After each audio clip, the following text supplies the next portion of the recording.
Alors, pour finir cette mini-série en beauté, et maintenant qu'on sait tout sur la sélection du poil, l'installation, le quotidien avec un poil ou un insert, j'ai pris le temps de sonder les auditeurs du podcast sur Instagram, donc pour connaître les questions qui se posent avec leur projet. J'ai fait un peu le tri, parce qu'évidemment, il y a quelques questions dont on aura déjà abordé les réponses dans les épisodes qui précèdent, mais il nous reste quelques points encore non abordés. Et oui, c'est vraiment top, parce que ça, c'est vraiment des questions super concrètes pour le coup, qui vont nécessairement te parler à toi qui peut nous écouter actuellement et qui te lance dans ton projet de rénovation. Alors la première question concerne l'isolation. Est-ce que l'isolation ou comment l'isolation impacte le choix du poil ou le projet de poil? Voilà, l'isolation, l'absence d'isolation. Les deux vont ensemble, c'est-à-dire que une maison qui est mal isolée, on serait tenté à dire du coup qu'on va devoir accentuer, avoir un appareil qui soit plus puissant pour compenser. Maintenant, dans le schéma idéal étant d'avoir une bonne isolation complétée d'un bon appareil au bois, parce que derrière, s'il y a un manque d'isolation, c'est-à-dire qu'il y a une perdition plus importante, sachant que dans la perdition, perdition numéro 1, c'est la toiture, la deuxième, c'est les sols. Donc ça implique quoi? Ça veut dire si on met un appareil plus puissant pour compenser, c'est aussi une consommation qui est plus importante, etc. Donc il y a un vrai avantage forcément de combiner les deux sans pour autant aller vers l'extrême, quoi. Mais il y a un minimum, bien entendu, à avoir pour éviter effectivement quand on chauffe sa maison, si on consomme en granulé, peu importe, et qu'au bout d'une heure, parce qu'il n'y a pas d'isolation, la chaleur elle est déjà partie, il faut rechauffer derrière, ça devient compliqué, quoi. Donc un appareil, encore une fois, il est performant dans son environnement, mais il faut que son environnement soit conçu en tant que tel également pour optimiser tout ça, quoi. Oui, puis quitte à faire des travaux énergétiques d'autant plus, qui sont accompagnés par les aides MaPrimeRénov' dont on a parlé, autant en profiter effectivement pour prévoir l'isolation en même temps qu'on va refaire un projet de poil. Enfin, ça semble effectivement logique. Voilà. Exactement. Et faire un diagnostic, les diagnostics sont faits.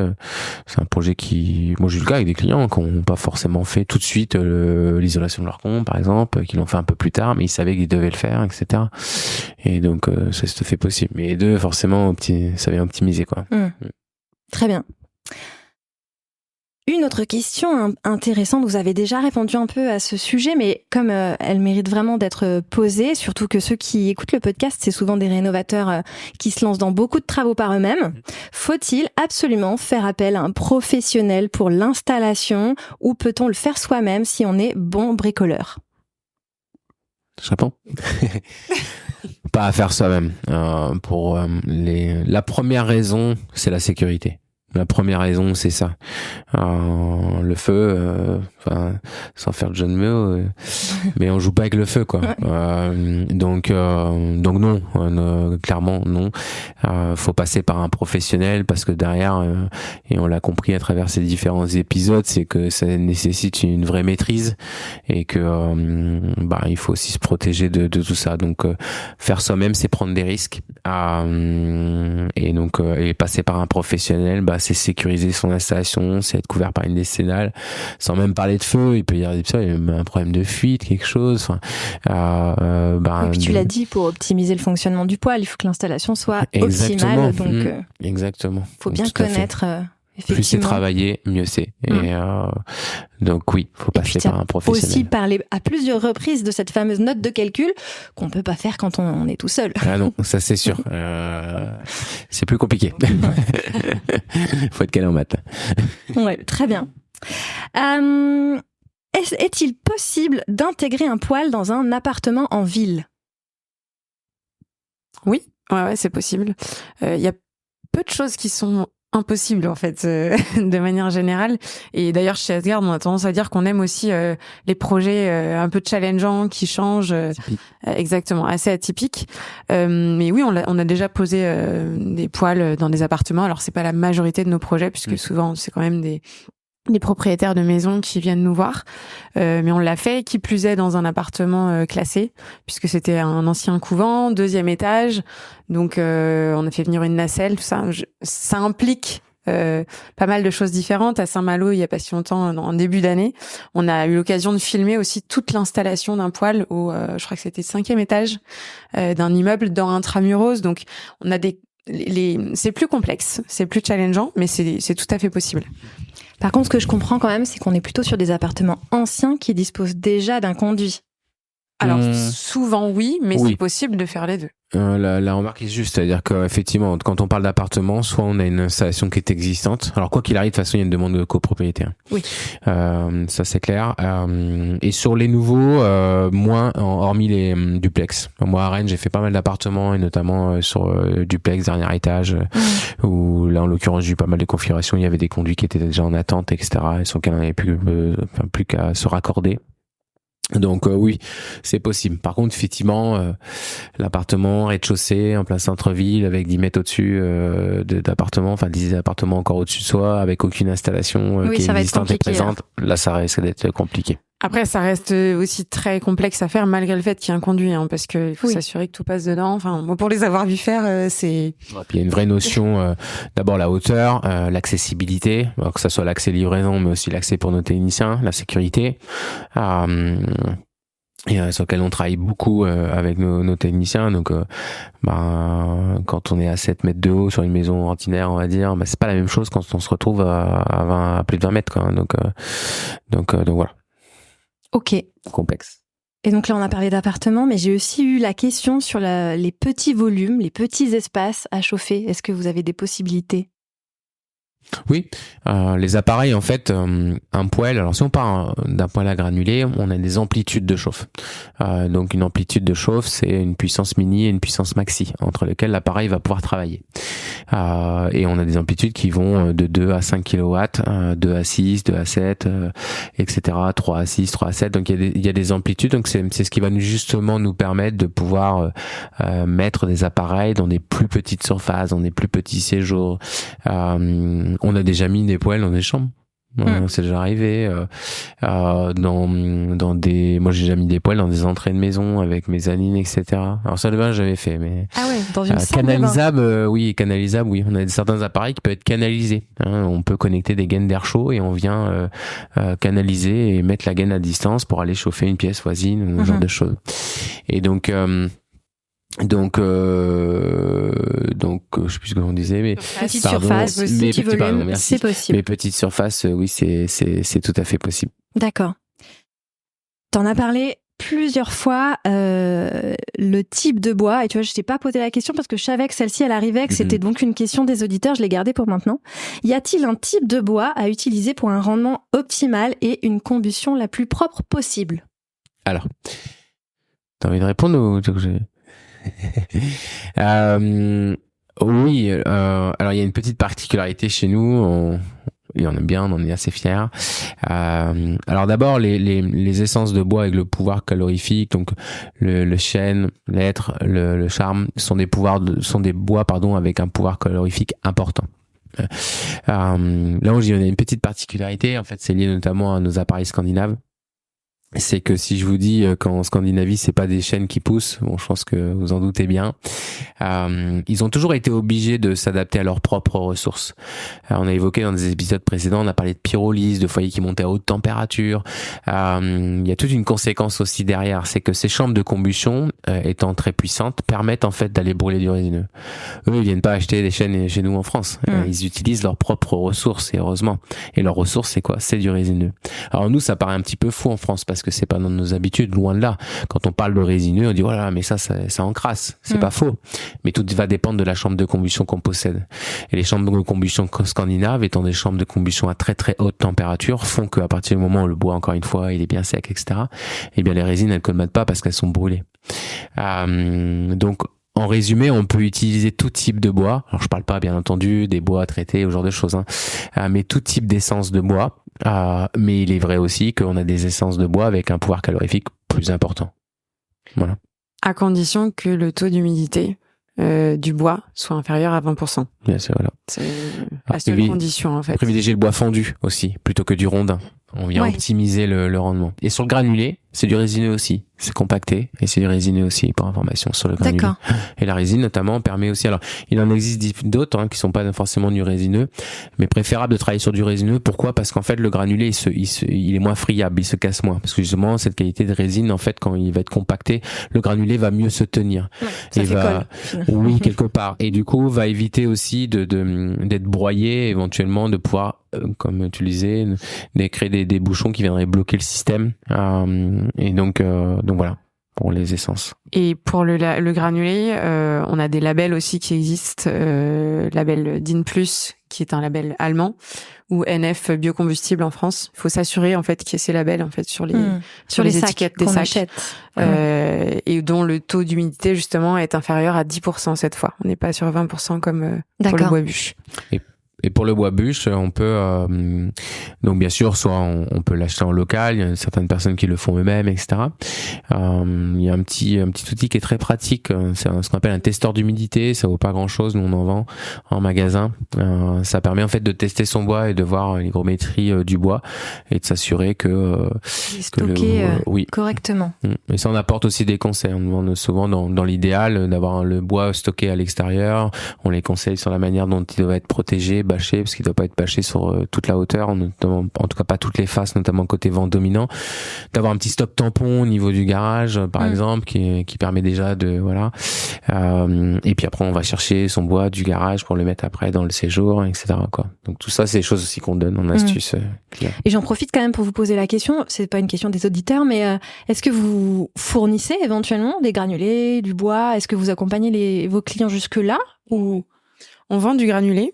On a un site, notre site en ligne, on propose du granulé. Alors, dans une grande partie des départements dans lesquels on est implanté, mais pas encore tous. Et après, pour le bois bûche, on propose des solutions par le biais de Total Energy. Non, ou c'est que pour le granulé aussi? Pas nécessairement, il y a un peu de tout. En fait, on aime bien le local aussi, quoi. C'est-à-dire que on travaille avec différents prestataires, ça dépend, comme le disait Charline, les régions. Le granulé là qu'on a développé, on peut pas le mettre partout. Si c'est pour l'envoyer à Lyon il y a pas de sens à avoir des sommes astronomiques de transport. Enfin, il y a pas de sens. C'est une notion écologique aussi là-dedans. Donc, on l'a étudié. Le sac, par exemple, t'as vu un peu la granulée. Quand t'achetais ton granulé, je pense qu'il était sous plastique. Oui. Bon, nous, c'est des sacs en recyclable, en papier. Alors, oui, le sac, il coûte un peu plus cher, mais... recyclable, plastique, éco, je ne sais quoi. Mais oui, voilà. Nous, on a fait le choix, d'un sac un peu plus looké déjà, et puis, qui est pas en plastique, quoi, pour garder le sens, quoi. On est très attaché à tout ça. On l'a pas dit, mais on possède aussi une forêt. Les fondateurs, Olivier et Arnaud, ont décidé aussi d'investir parce que ça a du sens pour mener différentes expériences, etc. Enfin, on est très attaché à ça, forcément. J'ai eu aussi une question sur les poêles intelligents, les poêles connectés. Alors, je pense que vous allez me confirmer, mais on parle des poêles à granulés. Je suis pas sûre qu'il y ait des poêles à bûche ou des inserts qui soient connectés. Mais comment ça marche un poêle intelligent ? Alors, le poêle à granulés, effectivement, lui, est doté d'électronique. Donc, il va être doté d'un thermostat déporté. Aujourd'hui, la majorité des appareils possèdent l'application mobile, possibilité d'allumer son poêle à distance, de programmer à distance. Donc ça, c'est des choses qui existent déjà depuis pas mal d'années maintenant, quand même, sur la partie pelée. Sur le poêle à bois, on a une marque, notre marque leader d'ailleurs, celle qui a toujours existé chez nous, Contura, qui est une marque suédoise qui a développé un poêle qui s'appelle le C556 Connect, qui du coup travaille une régulation automatique de l'arrivée d'air, ce qui permet d'optimiser bien sûr les combustions. Là, on est sur le poêle à bois, hein, oui, c'est ça, sur le poêle à bois, oui. C'est assez bluffant.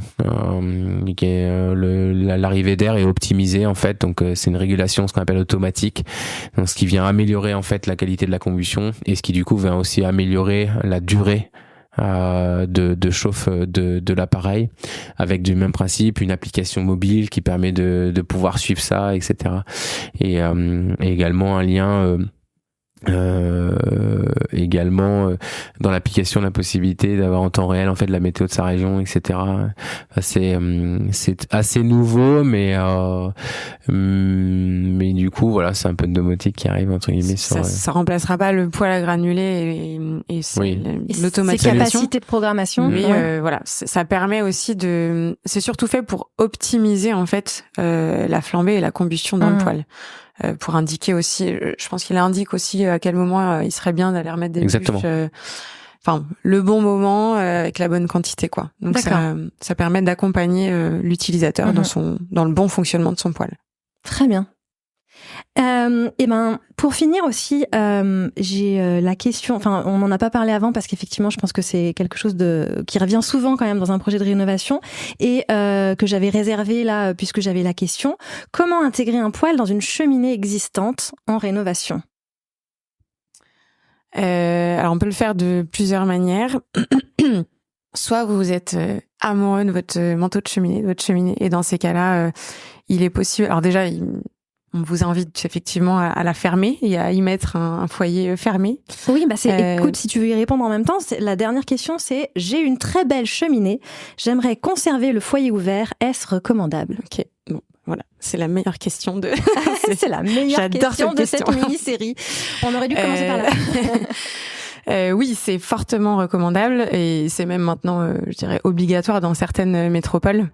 Il y a Lyon qui est concerné, Grenoble qui est bientôt concerné début octobre, puisqu'il y a un décret qui passe et qui va interdire les feux de cheminée foyer ouvert. Donc de plus en plus en fait de particuliers vont être amenés à modifier leurs installations.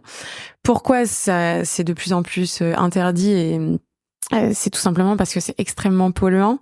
Une cheminée foyer ouvert, vous mettez 4 bûches et vous les faites brûler, ça émet l'équivalent en particules fines de 3100 km fait dans un diesel des années 90. Donc c'est pour vous donner une petite idée de 4 bûches. Voilà.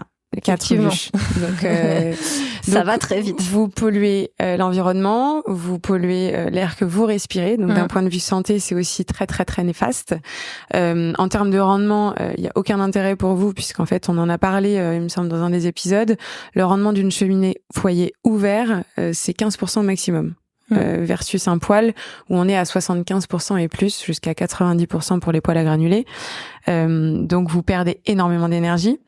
Et donc vous gaspillez aussi tout passe dans la chambre. C'est exactement ça pour résumer. Chambre fumée, oui. C'est polluant, c'est peu économique, c'est dangereux pour la santé.